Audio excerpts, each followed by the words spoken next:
Coming up on Fulton Today, paying your tax bill before year's end could save you money come next April. We'll explain. Also, law enforcement officials share an important message as the holiday shopping season gets underway. And the Fulton solicitor hopes to lead middle school children away from a life of crime. That and much more starts right now on Fulton Today.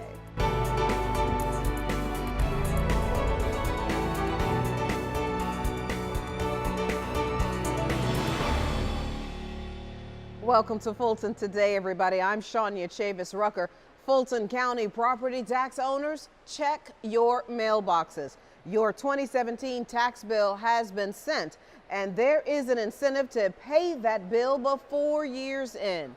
Dr. Arthur Ferdinand is the Fulton County Tax Commissioner. Sir, welcome back to Fulton Today.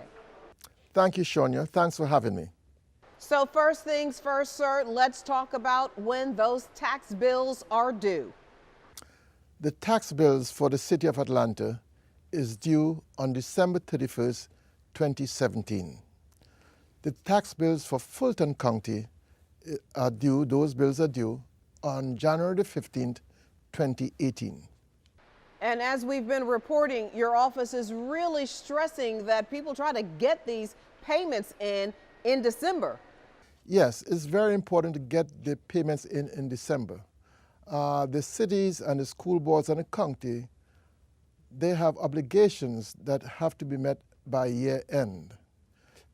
If payments are received by December 21st, we will be able to get them their revenue by year end to meet those obligations. So early payment would help very much. And not only will it help the school boards and the county to function, but it could also help the taxpayer as well, correct? Yes, you can use it on your 2017 income tax as a deduction. And sir, this has been quite a process. Once the judge approved the temporary collection order, your team got those bills out pretty fast. It was a yeoman's effort on the part of my team. The judge gave us a temporary collection order on Friday the 3rd in the afternoon. By Monday morning, the bills were already being sent to the mailers.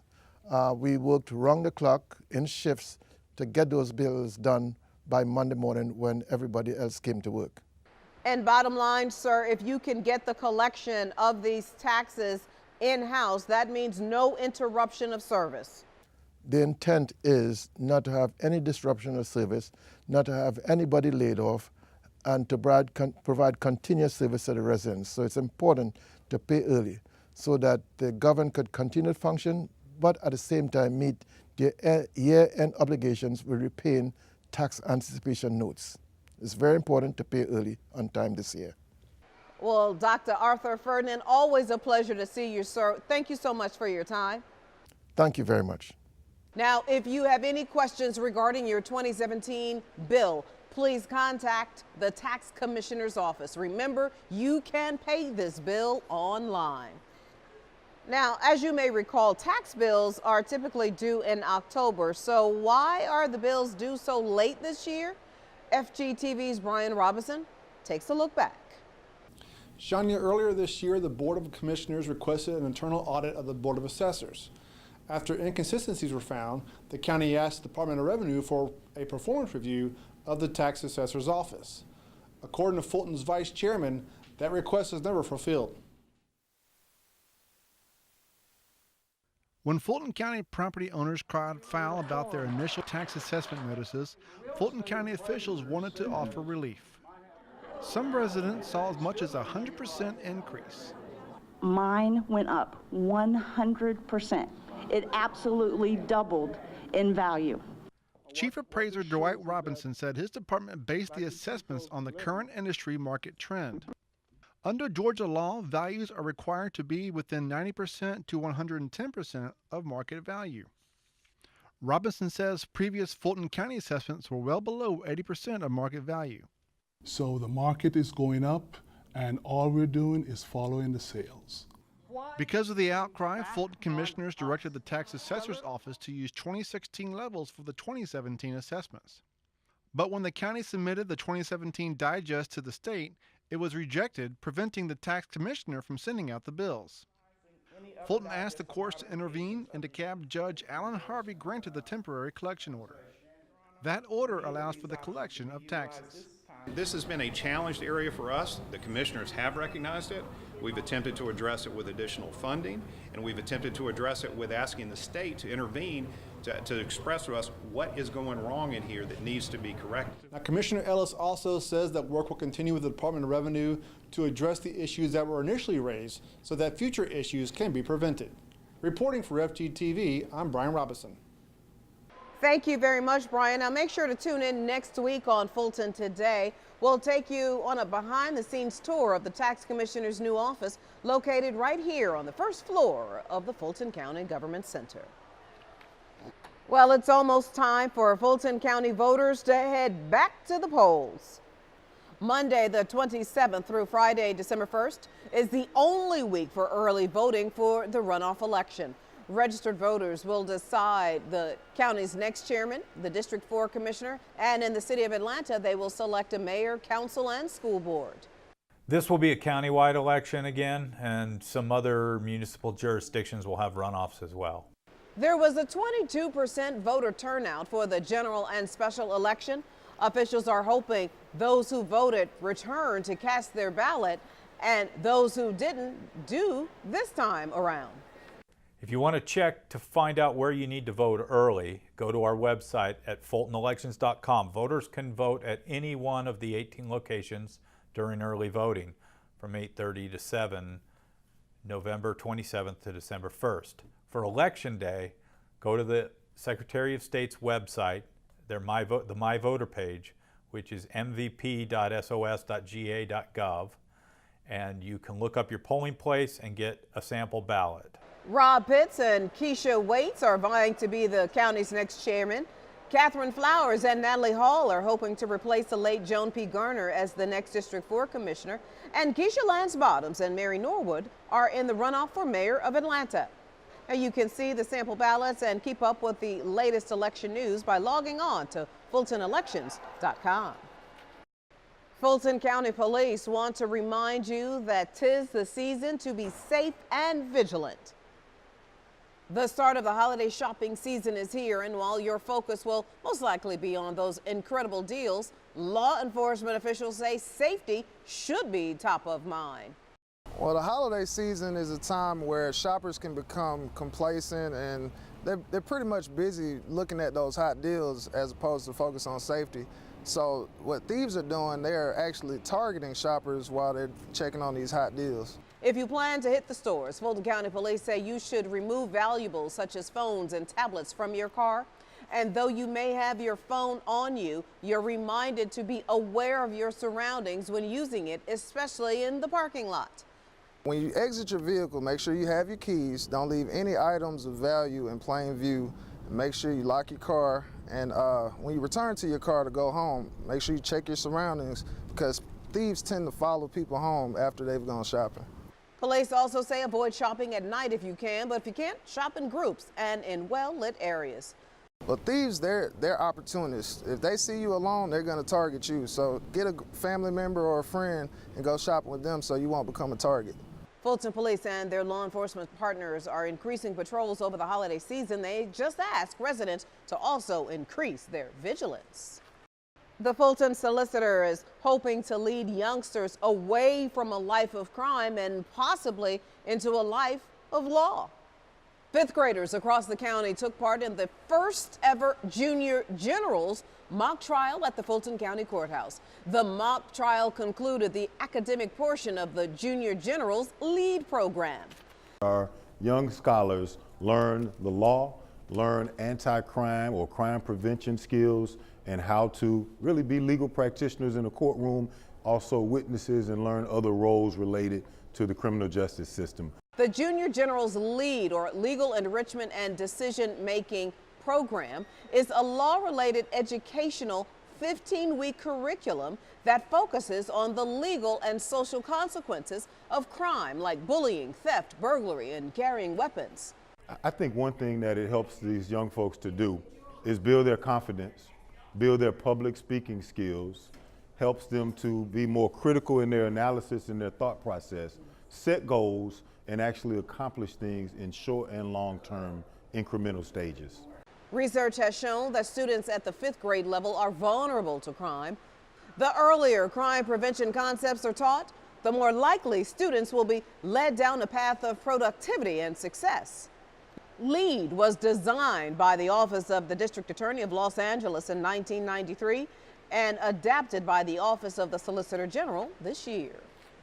And still to come, Fulton commissioners joined the governor for a major announcement. We'll tell you what it is in our district-by-district coverage next.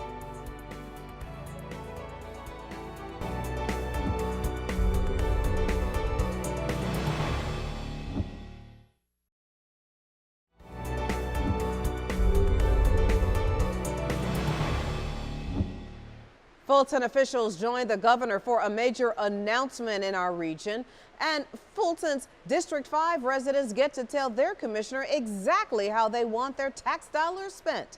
Here's this week's district-by-district coverage.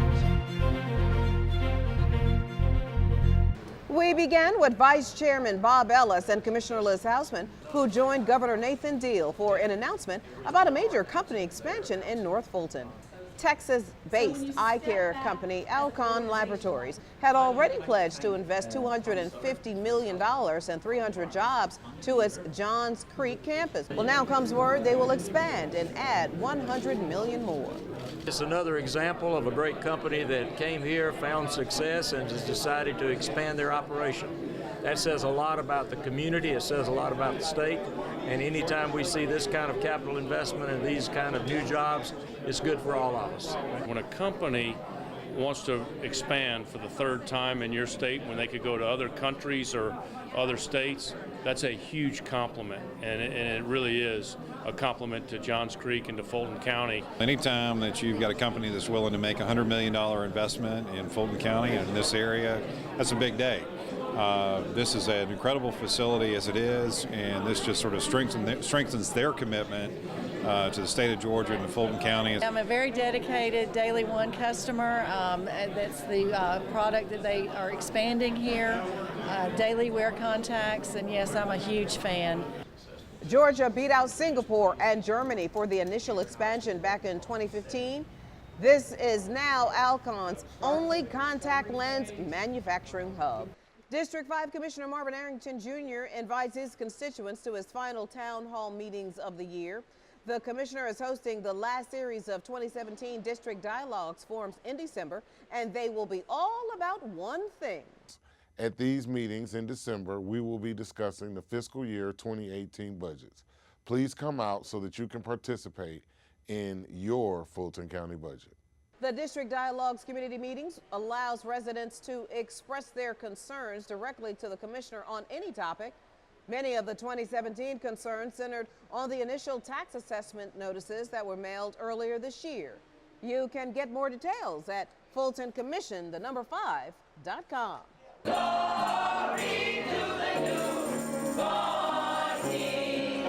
And finally, District 6 Commissioner Emma I. Darnell gets in the holiday spirit with seniors from the Darnell Senior Multipurpose Facility.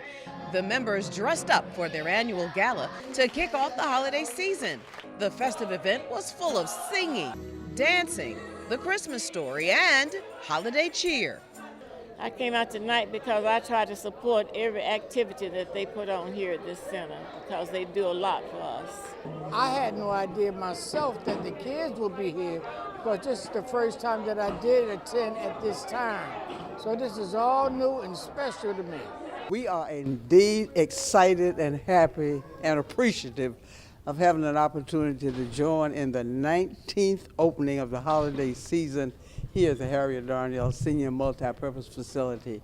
We are particularly happy that the focus has been, as it always is, on the children. And we thank everyone so much for all that you do, not only tonight, but every day for the children.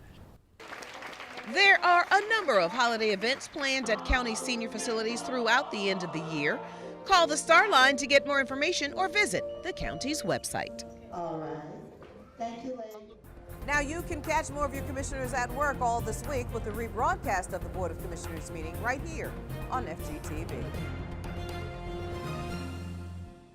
And when Fulton Today returns, we'll take you to a special kind of baby shower. Stay with us, everybody.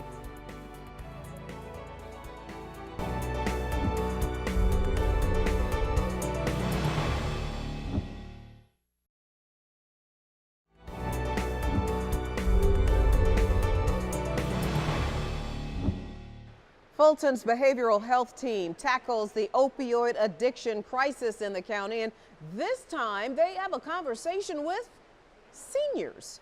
FGTV's Priscilla Ortega explains.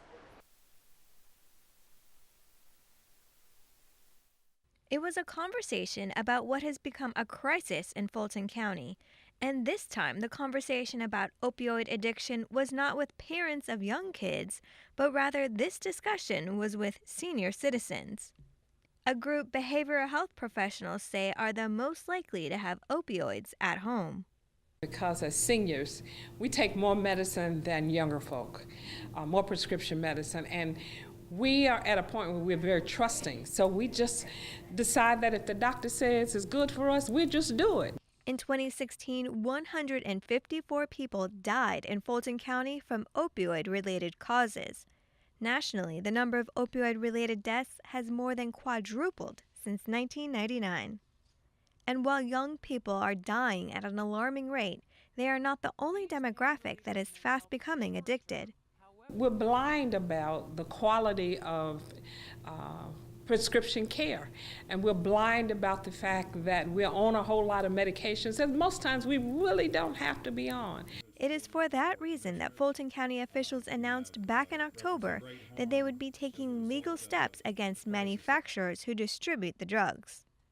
The Board of Commissioners also voted unanimously to fund the purchase of the drug Narcan for law enforcement and first responders to help reverse the effects of an opiate overdose.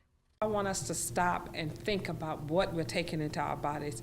We talk about the addicts out there, and we don't realize that we're doing the same things to our body. So in an effort to save the lives of seniors, staff with Fulton's Behavioral Health and Developmental Disabilities Department will continue their campaign to spread the word that opioid addiction can even happen to them. Reporting for FGTV, I'm Priscilla Ortega. Thank you, Priscilla. Meanwhile, health professionals join a number of social services providers to get residents the resources they need. From HIV testing to job search assistance, residents who participated in the Central Library event left armed with information. The Atlanta Workforce Development, the Georgia Department of Veteran Affairs, and Operation Hope were just a few of the providers who took part. We recognize an important need throughout the community for service to veterans, the homeless, individuals who are looking for jobs, disability services. Fulton is one of the largest county government providers for social services. You can get more information on all of them on the county's website. Mothers preparing to deliver their newborns are given a different kind of baby shower. Fulton's perinatal case management program sponsored a baby safety shower at the Neighborhood Union Health Center. The new moms-to-be were connected with the county's health partners to ensure a healthy start for their newborns. It's important to have these to get the girls with the resources that they need for the community, that they need for their babies before they're born. All the baskets that you see, I made them.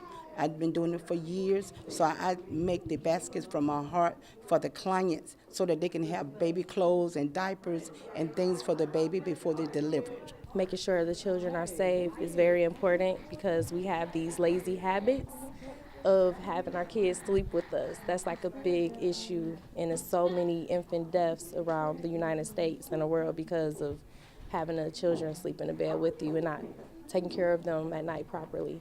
The new moms were thankful for the information about a number of services, including Children's Healthcare of Atlanta, Children's First, Babies Can't Wait, the PCM program, the WIC program, and the Georgia Universal Newborn Hearing Screening Program.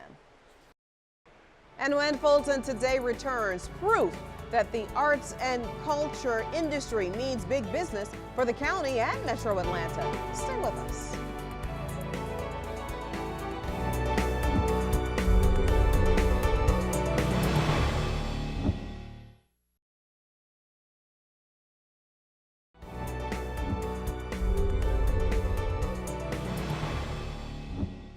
Well, is discovering a love for the arts one of your New Year's resolutions?